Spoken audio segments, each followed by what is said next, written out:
Yes, yes, yes. This is it. This is the two boards. It used to have more walkway, but you have to walk on this this beam here. Mrs. Desert Trippin, close your eyes, okay? Because I don't want you freaking out here. But I'm sure this board is strong enough, and I can lean over to the side with it, and it's only wiggling a little bit. So, okay, that's the hardest part. I hear somebody down there. And we're in. There's the entrance right there. And we came from up there. So we're going in now. Hello, anybody here?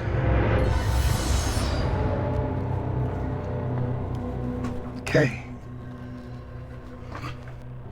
It says, the only thing to fear is death itself, with an arrow pointing in. That's a fun little cryptic message. So this is what we're looking at here. And there's the entrance. We're going down still. It's much cooler in here. And you can see that the opening is kind of small here. And you have to bend down a little. There's a lot of these beetles here. See that guy? Where's he? There he is.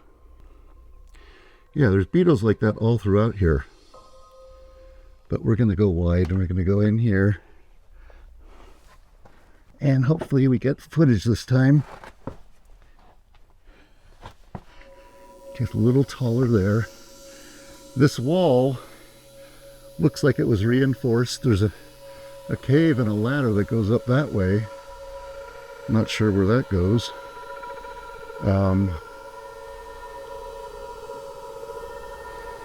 But we'll go this way here just to see the main cave.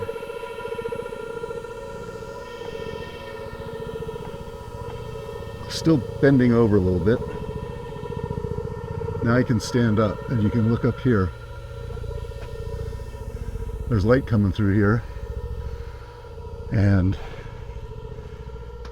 this whole wall looks like the work of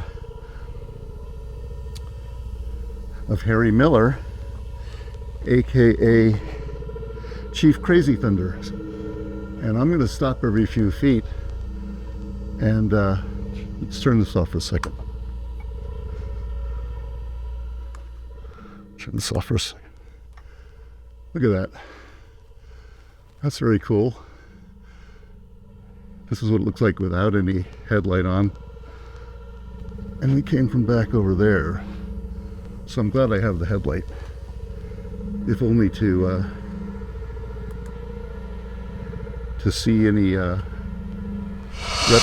or arachnids. I believe there's another little room in there.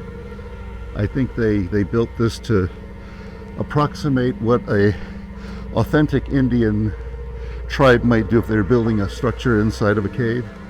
But it was built after as a tourist thing.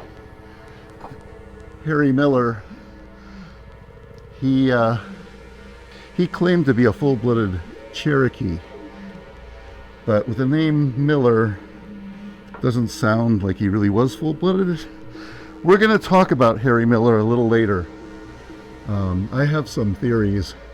I had theories coming here that I wanted to express, and after being here for a while and walking around in his footsteps, I have a different viewpoint, an interesting take, if you will. Ooh, it's really hot here. Old piece of metal, we don't know how old that is. We have a guy named Joe from 1971 was here. 1971 is when the new gas station burned down, and that kind of when Two Guns kind of finally died. So we're gonna go into the main leg of the tunnel. This is a big old room, a big ass room. I can stand up tall here. And there's another little hideout up here. Obviously people have gone up to see what's going on here. And doesn't go too far. Okay. Gotta figure out how to get down now. Okay, that's pretty good. Old pieces of wood. So this continues on. It's a big room. And you could literally have a party in here. Now, I think you could fit a horse in here. A few horses and some people. Fuck Trump. Politics has found its way in here. Up here we have a weird piece of square rebar kind of, that's kind of wedged into either side. I don't know if it's for pulling yourself up or for hanging something, but it's there. Okay, so we go into this room here. I don't know how far we are, but maybe a few hundred feet. And it opens up over there. It's a big fissure here. You can imagine in a flash flood, water dripping in and filling up and rolling everywhere. But here we go, we're going up here. It's odd that the ceiling is so flat. You know, maybe Harry's men chiseled it or shaped it so people could come in here for their tour. And then down at the end, it gets pretty narrow up here. I think this is probably as far as we can go. Maybe if I flatten myself out a little. Shouldn't have had that big breakfast this morning.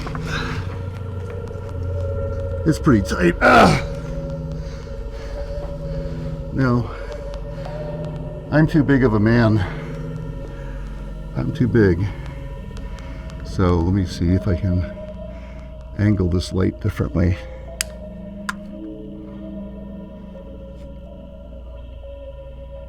I don't know if you can see down there.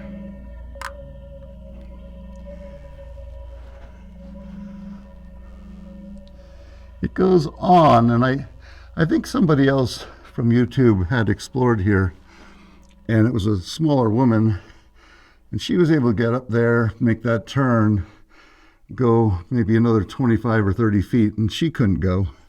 So that's what's up above us. And then you come down and that's what's in front of us. So we're in here, and that's where we came from.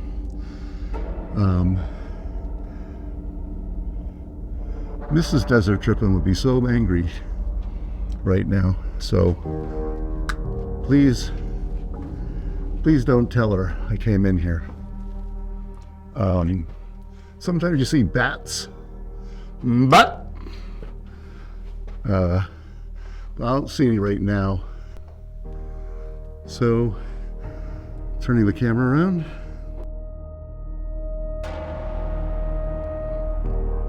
Okay, so I turned my flash on so you could see me. Here's what it looks like just with the flash cube from, it's kind of dimmer. You see a lot of dust flying around. And it really is pitch black if you turn off the flash. So here's me, and we made it, people. We're in the Apache Death Cave, and so stick around. I have a couple ideas. Walking around in the footsteps of where all these crazy events happen sometimes gives you a little perspective. Definitely walking around yesterday and asking myself questions that I looked up this morning gives me a much broader knowledge base, and I will share some insights with you, and you'll let me know in the comments if it makes sense or not, okay? I'm totally blinded by that flash, so I'm gonna turn that off. Yeah, I'm really blind now. Okay, and this is what everything looks like with no flash. I'm doing a 180, and I bet you can't see jack shit, because I can't see anything. I really can't see anything now that my eye has that green dot kind of permanently wedged into it. And okay, that's better. That's my headlamp. I still see that, you know when you shine a bright light or you look at the sun and then kind of makes the center of your vision kind of all jacked up? That's what I got right now. Actually, it looks like a Hopi Indian petroglyph. It's green and has a red outline. And if I blink my eyes a few times, I wish I could take a picture of it. Like, maybe I can draw it for you later. Okay, so we're back in this big room. Very cool in here. Like, I could see why somebody would want to live below ground, except when the rains come, then you get flooded out. And we come through here, and we have this other chamber. Yeah, don't come in here if you don't have sturdy shoes. And we're coming out to the exit. So we're going to exit now, back to civilization, bending over, crawling through this little opening. And, you know, I could have sworn I heard 2 thumps when I said, "Is anyone in here?" I thought I heard like bump, bump, like, and it was coming from inside, and then nobody said anything after, so I didn't think anyone was in there. I thought maybe it was me stepping on something, but I'm gonna have to check that footage, see if we picked up a sound apparition. All this rubble has probably caved in since the caves were here. Now that Harry and his men aren't here to clear it out, to keep it open for tourists, it stays kind of messed up. Okay, and we are out, people. Okay, so that was cool, right? Apache Death Cave. Glad you guys came along and stuck it out. I was wondering for a while if I'd get in there. All right, turn that light off and start walking up here.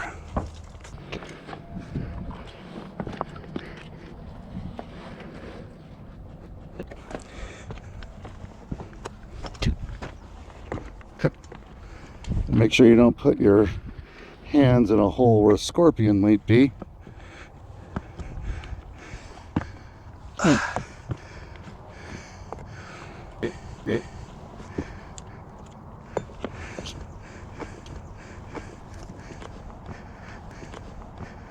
Okay, we did it. Okay, we did it. We got out alive and in one piece. And now, for my next trick, I'm gonna walk around over here.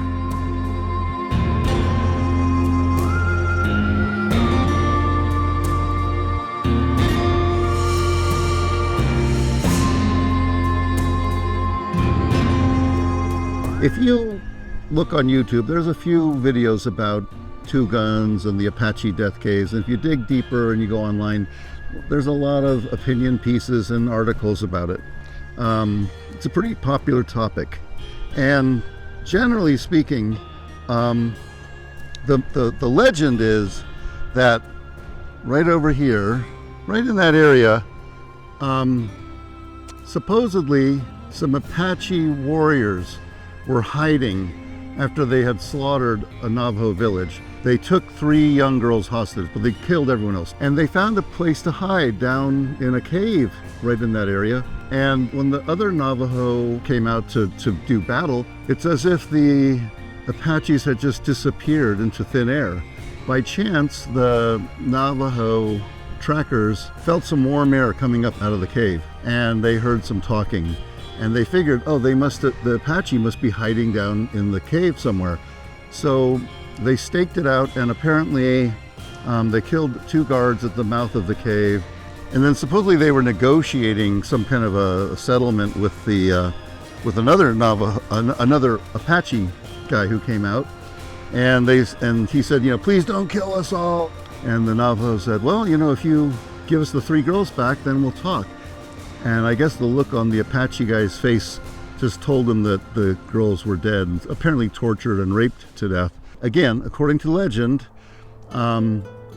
they killed that negotiator, and then they threw burning sagebrush down into the mouth of the cave, kind of smoking out the Apache warriors that were inside. Now, apparently the Apache warriors were in there with their horses. 42 braves must have 42 horses, so that's a pretty big amount of people and horses to be hiding in a cave. If you saw how small and narrow the cave is, it doesn't make sense that many people would be in there. However, if you have a guy like Harry Miller who tells tall tales, sometimes the tales are rooted in truth, and I think Harry just had a way to exaggerate things.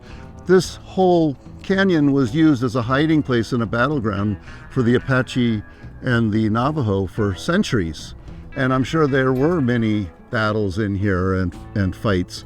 And they used to use this canyon to sneak up on their enemy or to get away from their enemy. So all that's true, but I don't know if 42 full-grown men and horses could fit into a cave, and it would sell a lot of souvenirs. So I always try to follow the money, and if there's a reason to tell a lie, it's probably a lie. But that's my theory, is that the Apache Death Cave folklore or legend is just that. It's a story to romanticize this area, and it put the place on the map. People would come here and be curious about it, and still to this day, I came here to see it, and you're watching this video.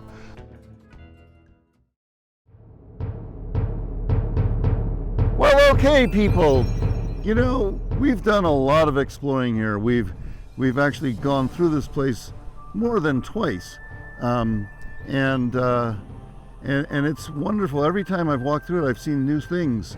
But we're standing right above the Apache Death Cave right now, so this is a really great place to sign off. And I'll show you what's down here. Boom. And what's down here is pretty fantastic. And I'm standing on this ledge, and that's that huge rock that's kind of wedged in there that could fall on somebody.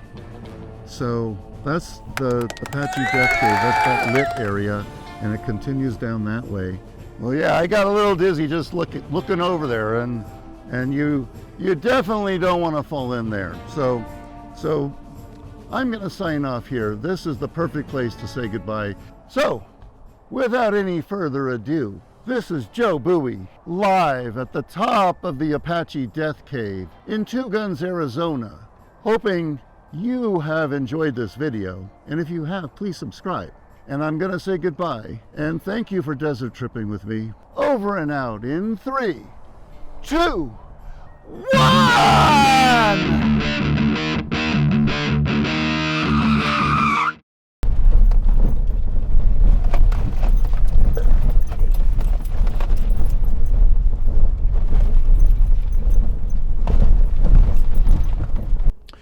There's one thing I forgot to do yesterday.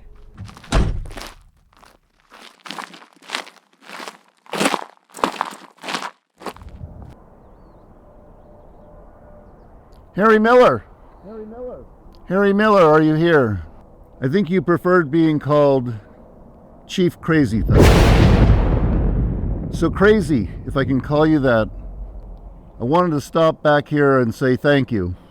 Thank you for putting so much of your energy and yourself into this area. You really tried to make it an interesting place to stop. I know you left a big part of yourself here being mauled by 2 mountain lions, or a mountain lion and a lynx, I guess it doesn't matter, and being bitten on the nose by a Gila monster. Surviving all 3 of those things. That's pretty badass, I'll tell you that. And this is a beautiful spot. And I know that you were accused, and nobody disputes that you shot and killed your landlord, Earl Cundiff. But nobody knows what the real story was. Like, did he deserve it? Was he really attacking you? Was your life in danger? Did you have no other chance? Maybe you were completely wrong. Maybe you were slightly wrong. Maybe you were right in defending your life. We don't know. But you were acquitted, and you carried on. You carried on. You kept building your zoos and your tour business here. You tried, and you made a go of it. And I appreciate you, and I thank you. To the Cundiffs, to Earl and Louise, thank you also for starting up this place, having the vision to build a little gas station and a little restaurant rest area, and starting it all. And of course, to all the Hopi, Navajo, and Apache, whose land this really is, and it always has been. You've hunted here, you've foraged here, you fought here, you died here, and your souls are all here. So I want to thank you people too, and just wanted to stop by and say goodbye. What a beautiful spot this is. I can see why so many people were drawn here. Okay, people, that's it. I just wanted to stop and pay my respects to all the souls here, and this will be a little epilogue in our video. So, Joe Bowie, Desert Trippin', over and out in 3, 2, 1.